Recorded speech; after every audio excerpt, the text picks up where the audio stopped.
Xin chào mọi người. Cảm ơn bạn đã chọn máy cắt cỏ trục Bumfugy.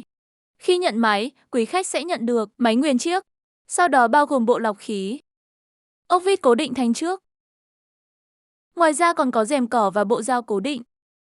Bước 1, chúng ta kiểm tra đầy đủ phụ kiện. Tra dầu. Máy có 4 vị trí cần tra dầu.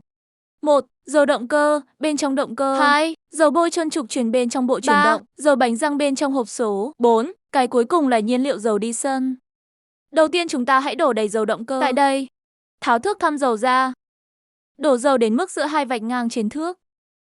Lần thay dầu đầu tiên. Sau 10 giờ vận hành. Lần thay tiếp theo. Sau 40 đến 50 giờ vận hành. Thay dầu định kỳ giúp bảo vệ và tăng tuổi thọ động cơ.